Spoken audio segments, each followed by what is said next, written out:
is I just wish my party, the Democrats and us liberals, would be a little less hesitant to hate big oil when big oil is going to take us through a sustained economy to get us to where we want to go. And I find it very ironic that when I go to certain political events in this town and I talk to the Lieutenant Governor, Schumer, Gillibrand, and I ask them this particular boring question. The world makes 90 million barrels of oil a day, the world does, okay? And I say to them, guess how much ExxonMobil produces of that since you've been inculcated to hate ExxonMobil in this country, okay? And they say, okay, 88 million barrels, Schumer says 40. You and I know the answer is 2. So if you want to divest from ExxonMobil, why would you want it when they make the petroleum which is used to make the solar panels on your car, on your house? Not to cut you off, but I do want to leave time for I know, but isn't this relevant to the whole issue as a Democratic Party? And the central, what I hear you saying is we all need to take a look at how we live. You're absolutely... No, I think we have to, when we start carrying signs, you know, why did Rachel Maddow buy a truck instead of a little Yaris that put out 200 grams of CO2, yet she goes out and buys a truck that puts out 600 grams of CO2 per mile. So I'm saying our own party is seems basing the same old complaints, but aren't looking at our own party and criticizing them, because I think we're afraid to criticize them. I know I'm an infidel here because I'm pro-domestic oil production. I rather get our oil from South Dakota than from Nigeria where they rape 8-year-olds. Okay, that's all I'm saying. We need the oil for all these women buying these cars. We need it. We got to get it from someplace.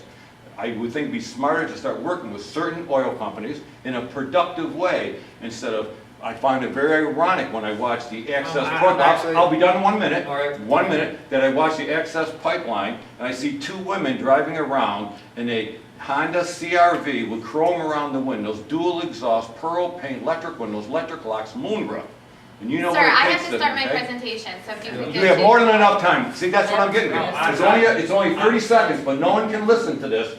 Okay, then you got to bring up things like that. I've seen this before, whatever. But it's only an extra second, and you guys are getting upset about it. But it's okay. I'm want to say. just asking you get to your point, sir. No, like she just said, I guess that's my presentation, obviously.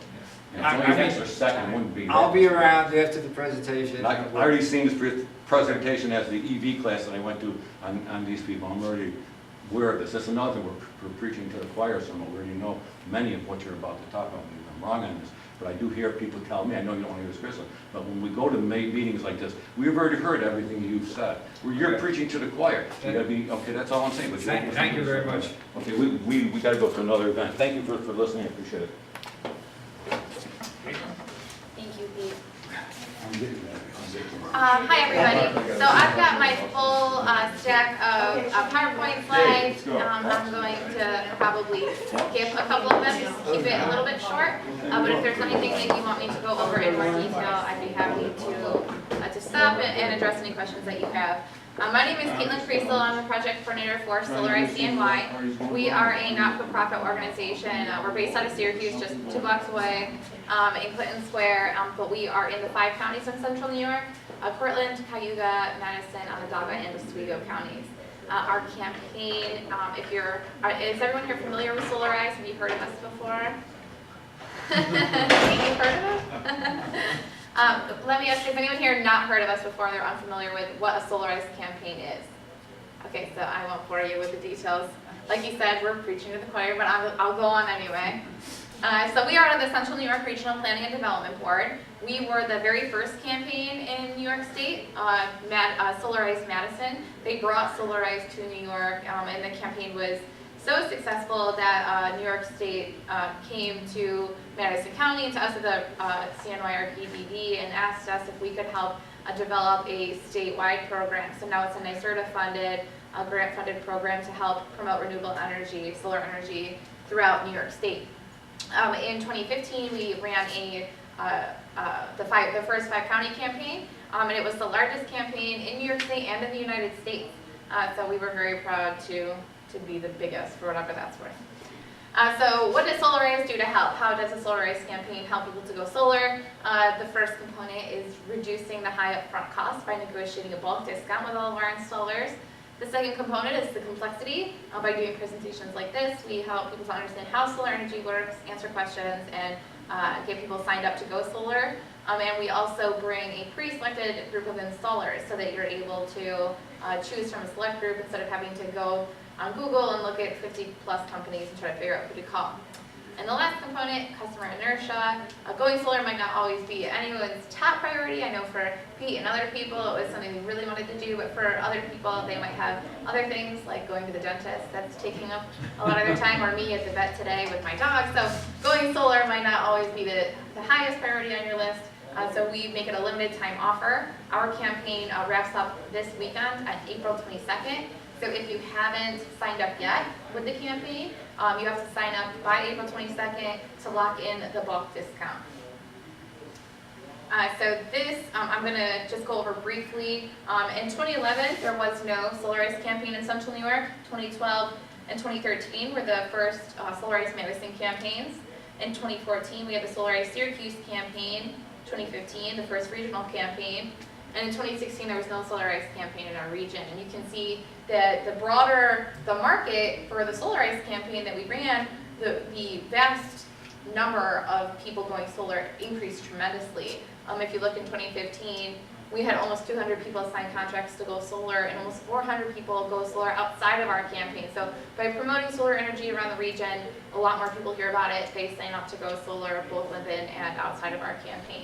Why was there no campaign last year? So in 2016, we were grant funded by NYSERDA to go do research and develop projects for community solar, which I'm going to touch on at the end. So we've been working on community solar projects over the last year and a half.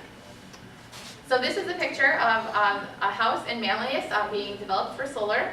You can see they're putting it on the top roof there, and then they would go on to put it on the bottom roof, right above the garage. And I am particularly proud of this house because this is my parents' house. I was able to get my parents to go solar during the 2015 campaign. My third day with the campaign, I had never, I of course had heard of solar energy, but I was by no means an expert. By my third or fourth day, I had learned all about all the financial incentives and all the tax credits. My father is an accountant, a CPA, as well as a financial advisor. So I was sitting on his couch, he walked in the door and I said, "Do you want to know what you should do?" He goes, "Don't tell me to go solar. You should go solar." And 4 months later, on the contract signing deadline, he signed the contract and his solar has been up for just about a year. And he is more than pleased with it. And he's not even a Democrat, so. So rooftop solar, this slide actually compares it to community solar. We are hoping to be able to bring those projects to market soon. So this helps you to understand which is better for you, rooftop or community solar. For rooftop, you want to own your home. You want to have an appropriate roof, south facing. A certain amount of shade is okay, but you can't have too much shade. Your roof has to be somewhat new. It can't be too steep. So there's a bunch of different qualifiers for what makes a good roof for solar. You need to be able to take advantage of the tax credits and afford the upfront cost, which I'll talk about in more detail in a minute. And you will need to stay in your house for at least a few years to see some of the return on investment. Otherwise, it might be a waste of your money unless you're, again, like Pete, and you want to do it for altruistic purposes. Then it's great, but if you want to see some of those financial returns, you got to stay there for at least a few years. So does everyone here know how solar works? Is aware of the technology? I can go over it if you'd like. Okay, so when you have one panel standing by itself, it's a panel, and all of the smaller squares in the panel are called cells, and that's the component of the technology that converts the sun's energy into electricity. When you have more than one panel in a row, you have an array. So my parents on the roof, they have two separate arrays because they have one on the top and one on the bottom. And the panels work in New York State, as well as they do because of something called net metering. This is a policy in New York that allows us to go solar, and it's one of the most advantageous policies in the country. No one would think, oh, Central New York, nowhere is there better to go solar than here, but it's actually a really great state to go solar. The way that net metering works is it will be better understood by you once an installer comes to your house and takes a look at your property. The first thing that they would do is they need to look at your bill, and they want to see how many kilowatt hours of energy have you used over the last 12 months. So they'll look at your bill. There's a small chart on your bill, and it will show you how many kilowatt hours you used over the last year. So they will size your system based on your roof size, the angle of your roof, and how much shade you get. They'll figure out how many panels you need to produce enough energy to cover all 12 months of your usage in a year. And they do that by being able to take advantage of net metering. So if you go home now and you look at your meter, what it does is it counts how many kilowatt hours of energy you draw off of the grid. When you go solar, they take that meter out and they'll put in a new meter called a net meter. And that type of meter counts both how much you draw off of the grid as well as how much you're putting onto the grid. It goes both ways. A regular meter can't do that. So when you go solar, and in the summer when we're producing way more energy because the solar resource is so much stronger, you will overproduce. So they will size the system to overproduce all summer long. And that net meter will count how many kilowatt hours of energy you're putting onto the grid all day long because you'll produce way more than you will use. And then at nighttime when the sun is gone and no one is generating any solar power, you can draw off of those credits. And in the winter, when our solar resource is very low, you draw off of those credits. So you will overproduce considerably in the summer and put it out onto the grid. The National Grid will keep track, and then you draw off of those credits at other points in the year. This policy recently changed in New York. Before it was kilowatt hour for kilowatt hour into perpetuity, and now it's only for the next 20 years. If you go solar now, you can lock that in for 20 years. And in 20 years, we don't know exactly what will change, but it won't be kilowatt hour for kilowatt hour anymore. It might be 95% or 90% of what you produced you'll get back. Because the utilities didn't like that. So they were able to talk to the Public Service Commission and get a more advantageous policy for them, less advantageous for the rest of us. Does everyone understand net metering? Okay. This is the most important component to going solar in New York, is grasping the net metering policy. So now we're going to get into the financial incentives. Right now in New York, the first component is the New York State grant. It's at 40 cents a watt. It used to be $1. It's a block grant, so it fills up, and then once that piece fills up, it drops down to the next one. So it used to be $1, then it got down to 90 cents, 80, and now we're at 40 cents a watt. The federal tax credit was recently extended for the next couple of years at 30%, and we do expect it to stay there unless we see any tweets about it changing.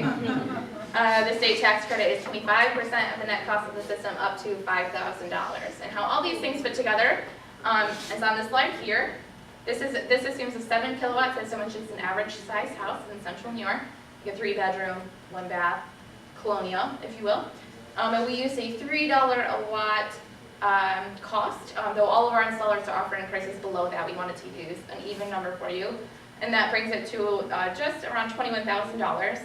The NYSERDA block grant, 40 cents a watt, takes $2,800 right off the top. Your installer would apply for that on your behalf. So if you sign up to go solar, you sign a contract with them, that comes right off the top. You don't have to come up with that money. The out-of-pocket costs, that was funny. Came right from behind me. So the out-of-pocket cost, which is also the cost basis for the tax credits, is $18,200. That the 30% federal and the 25% state tax credits take up $5,500 and $4,500 respectively, leaving with a net system cost of $8,200. So you would have to technically come up with $18,200 up front, and then you would get the tax credit portion back the following year when you file. What my parents did was they financed both components. They financed the tax credit portion with a bridge loan. It was a no upfront cost, no payment, no interest for 18 months. And so my dad just got his tax return back as a CPA. I hope he remembered to file since yesterday was tax filing deadline. And so he got those back in his tax return. And then he financed the net system cost, the $8,000 component for him. He financed that for, I think, 6 or 7 years at like a 3% interest rate.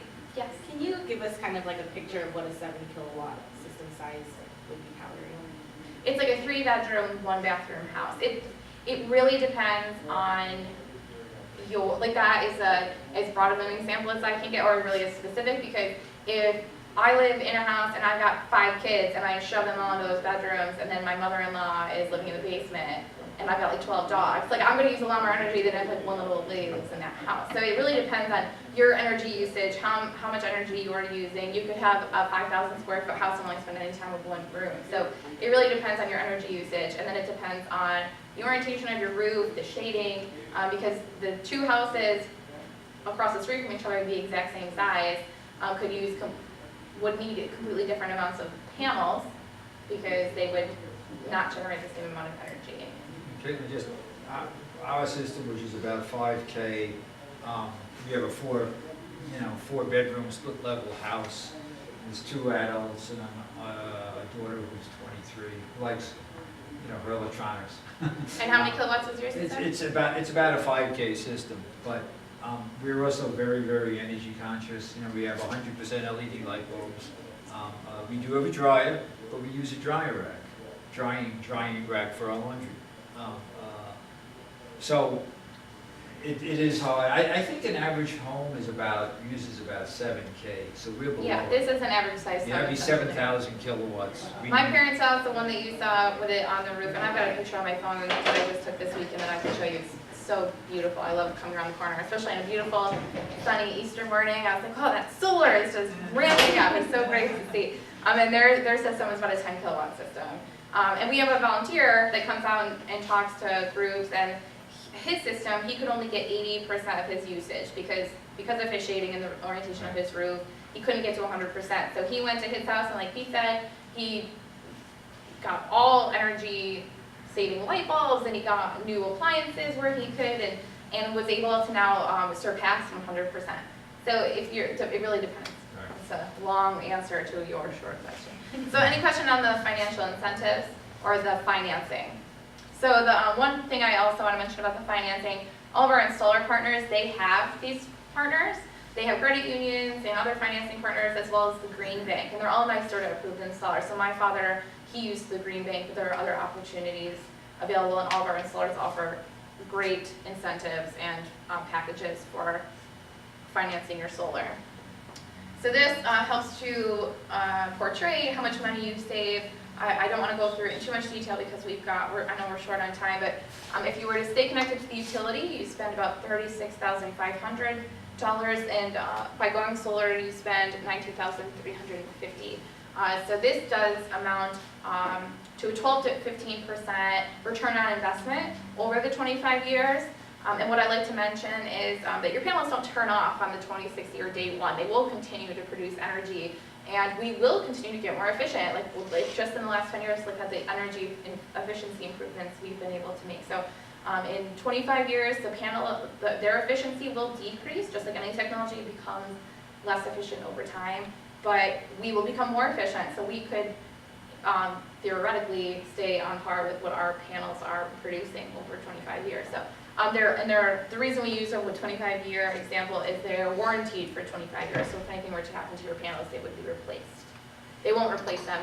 We're getting less efficient, though. That's expected.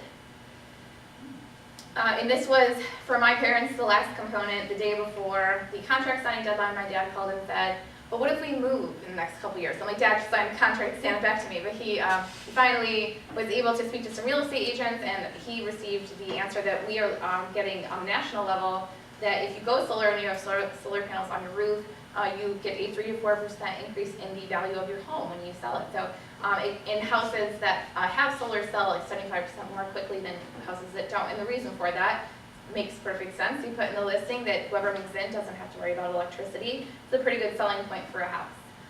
So that's good news. My father wants to move to Miami and watch his Miami Dolphins lose from up close instead of watching them lose from all the way in Syracuse. On this point, in terms of the value of your home, the assessed value cannot go up, so you won't pay any more in property taxes. The only municipality in Central New York that has opted out of that is Lysander. So if you live in Lysander, then you would not be able to take advantage of that, but the rest. It's Radisson. It's Radisson, right? I think so. Yeah. It's Radisson. Yeah, they just did it too, like a month or so ago. But everyone else, if you go solar, just make sure you talk to your installer, make sure you're filling out all the right paperwork so that you won't have an increase in your assessed value. You won't pay any more in property I use the taxes. same old furnace you've had, but none of that stuff changes, right? Yep. A lot of people that go solar though, they go from gas heat to electric heat because now they can just put it all in their electric and then they wouldn't have to pay for it anymore. And I know someone that got an electric car, and so they sized their panels for the electric car as well. So, and if you do that, then you don't have to get a bill at all, because you would still, of course, pay for gas. from National Grid, but you wouldn't have to pay for your electric anymore. The only thing that you pay if you go solar is this connectivity fee. That's $200 in year one, and we inflated it a little bit. You pay that now, and you would continue to pay that. It's about $18 a month, and that's to stay connected to National Grid to be able to take advantage of the net metering policy. So now I'm going to get a bit into community solar. Who here has not heard of community solar? Okay, great. So community solar is super new. It just came to New York State last year, and we all thought it was going to be really easy to develop these projects. Like, where could you go wrong? It made perfect sense. And it turns out anywhere you thought you couldn't go wrong, you could, and we did. So it's been a very time-consuming process. To develop these projects, it takes a lot of money. It's very cash-intensive, millions of dollars upfront to finance these projects. So you need to get investment partners that are willing to put up the money. You have to get approval from National Grid, which is of course a nightmare. You have to have appropriate land near three-phase power, near a substation that can handle this amount of electricity. And it's all because we're developing very large solar projects. So the example we're using, the 7 kilowatt system, this is a 2 megawatt system. So it is a much higher amount of energy. And you can't just put that onto National Grid's wires. It has to be the right wires. They have to have room for that much power. So community solar, they're big arrays. They're located away from your home. The net metering works very similarly.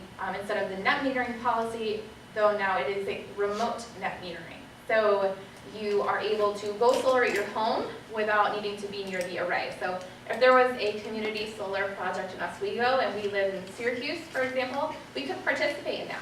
If there was one in Tompkins County, we can't participate in it. It has to be in the same load zone and the same utility zone. So in most of central New York, Madison County excluded, we are all in the same utility zone, load zone, like a sliver of Portland County, I think, or Cayuga County. So there are a lot of projects being developed, and you might hear more about those coming up over the next year or two. Just make sure that you're in the same utility zone and load zone. They'll let you know if you can participate or not. 2 megawatts would be about 200 households, give or take, and there has to be at least 10 participants and or customers. And to know one customer can use more than 40% of the electricity produced. So that's the gist of what a community solar project entails. So you need land, and you need a developer for these types of projects on the scale. Yes, Pete? Is CNY Solar and Renovus both offering community solar right now? In our region, no. Just CNY Solar. Oh, just CNY Solar. Renovus doesn't have any projects right now. Okay. But they did have one turn on in, I think, Tompkins County, or down Okay. near there.